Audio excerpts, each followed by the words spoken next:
Hello children, myself Bhavna Madam, your English teacher, today is going to explain you chapter number 1 of English, Exploring Symbols. Here, a poem is given here which is written by Rabindranath Tagore. And in activity 1, we'll see a short description of Rabindranath Tagore.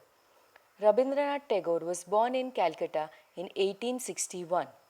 He is a poet who wrote India's national anthem and he won the Nobel Prize in Literature in 1913.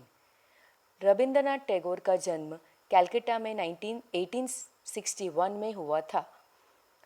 वो एक poet है जिसने India का national anthem लिखा है और उनको एक नोबेल पुरस्कार मिला था लिटरेचर में 1913 में. Tagore started to write poetry when he was only 8 years old and he published his first poem when he was only 16. Tagore ने अपनी पोइट्री जब वो 8 साल के थे, पहली पोइट्री तभी उन्होंने लिखी थी और उनकी पोइट्री 16 ईयर्स में पब्लिश हुई थी. फर्स्ट पोएम जो लिखी थी उन्होंने वो. For this Tagore did not use his real name. He used a pen name. Bhanu Simha meant sun lion. उन्होंने अपना रियल नेम नहीं यूज़ किया था पोएम लिखने के लिए, पर अपना पेन नेम जो निक नेम होता है, पेट नेम होता है, वो यूज़ किया था. Bhanu Simha means sun lion. Now in activity 2 a poem is written by Rabindranath Tagore. We'll see that poem. Where the mind is without fear. Where the mind is without fear and the head is held high.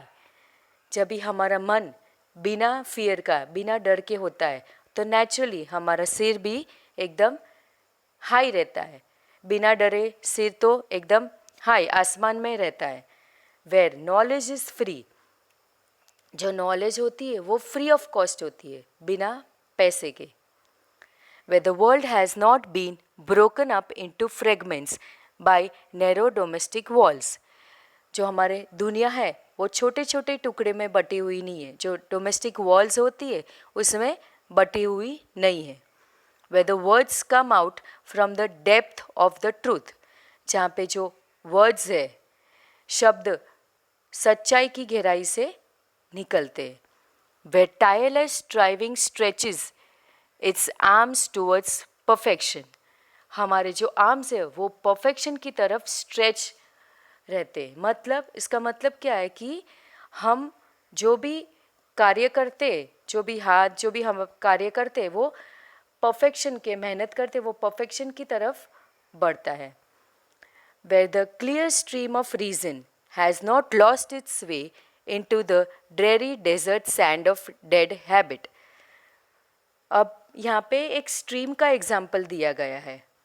Stream अगर वो clear रहेगी, बिना dirt के clear रहेगी तो उसका रास्ता जो है वो एकदम क्लियर होगा. और अगर वो गंदी रहेगी, अपना रास्ता भूल जाएगी तो वो डेजर्ट में जा सकती है. तो जो क्लियर स्ट्रीम होती है वो अपना रास्ता कभी खोएगी नहीं. Where the mind is led forward by thee into ever widening thoughts and action. हमारा मन है जो हमेशा एवर वाइडनिंग, हमें जो हमेशा विचार करे हम और जो एक्शंस करें वो हमेशा वाइडनिंग रहे, खुले हुए रहे और हमारा मन आगे ही बढ़ता रहे. Into that heaven of freedom. Freedom के हेवन में. My father let my country awake. उनके पापा ने हमारी जो कंट्री है उनको हमेशा जागरूक किया है. Now the second half of the chapter will continue in another session. So childrens, be safe, have a nice day. Thank you.